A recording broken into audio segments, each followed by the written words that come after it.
The abomination is the eternal enemy of the mundus. To do nothing in the face of its threat is to be complacent in its crimes. The only thing that separates the world from darkness are those who choose to stand between them.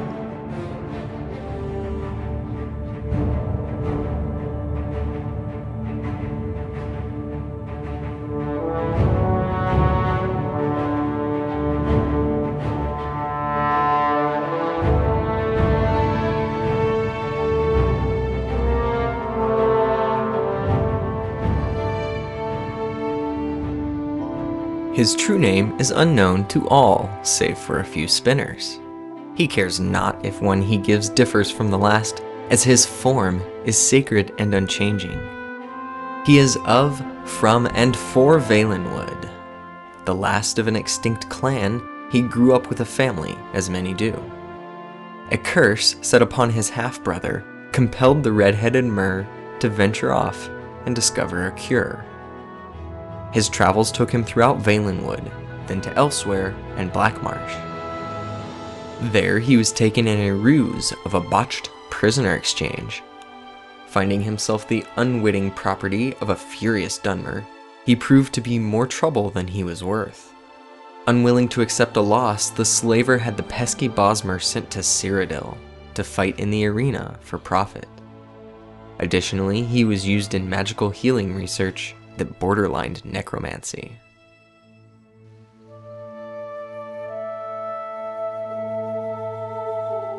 Some say that a good thing and a bad thing can sometimes be the same thing. After 40 years living, dying, suffering, and fighting and murdering, such a thing came to be. A terrible explosion ripped through Cyrodiil, sundering buildings and quaking the ground. Caged doors bent and gave way. The red-headed Mer was at last free once more. He headed west and entered into a brief partnership with a notorious Breton cat burglar. Soon he was headed home, where he eventually washed up on the shores of Valenwood. Finding everything he had known gone, he now travels Valenwood as a seeker and liberator. Repulsed by the disrespect for Valenwood, its people and their culture, by those driven to war for power, he tolerates the Dominion only as long as his king orders it. The red-headed Mer takes comfort in knowing that someday his people will unite and bring about the end of both the war and the era.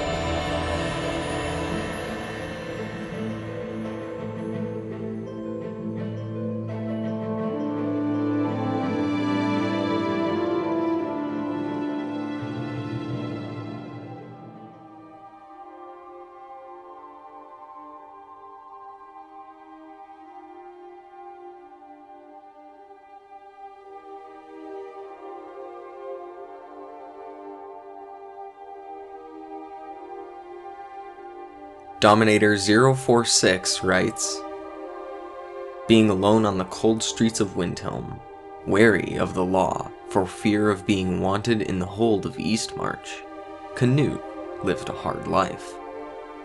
A Nordwoman, older than he by a number of years, offered him food in exchange for little things. Snagging a shiny object off a stall, distracting someone so a trinket could be pilfered, small things. She seemed genuinely apt to help Canute, worry for him, and make sure he was tended for. He struggled with his own ability to trust, wanting to feel that she was genuine. Canute one day left that section of the city, and never went back. He changed how he looked and kept out of sight as best he could, trying to spread rumors that a young little beggar had gotten thrown into the icy river. The Nord's name was Gifrid, and Canute distanced his thoughts of her far from his mind. If she was genuine, he does not want to face the fact that he had wronged her.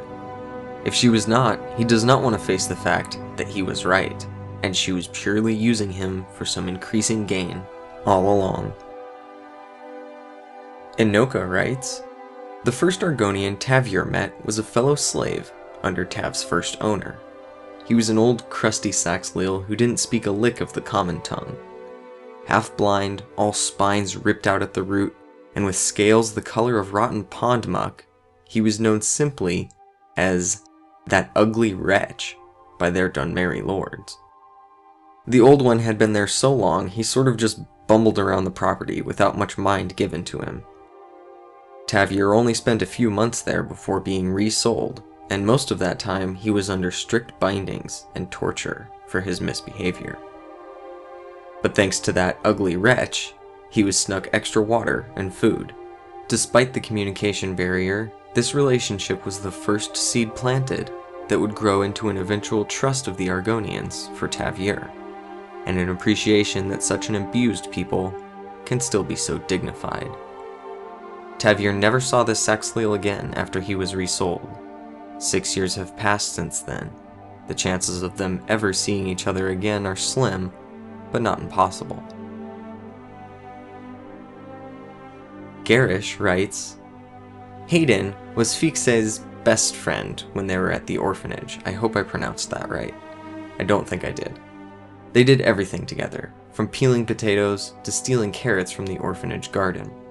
A sweet, pretty though very shy girl, Hayden would often be teased by the other orphans, at which Fixe would come to her friend's defense, fighting tooth and nail like a mother fox protecting her young. This earned her the nickname Vixen, which she accepted as her due. At age 10, she was separated from Hayden when each girl was sent to a different lord's mansion to become servants. Fixe hasn't seen or heard from Hayden since, though she has deliberately not made much effort to inquire about her.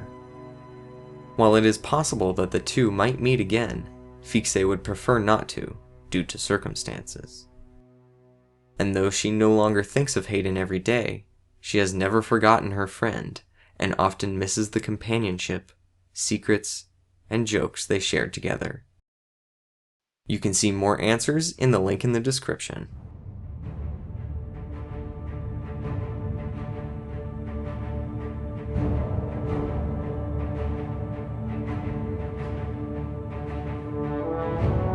The red-headed Mer is a typical Bosmer who has an atypical life.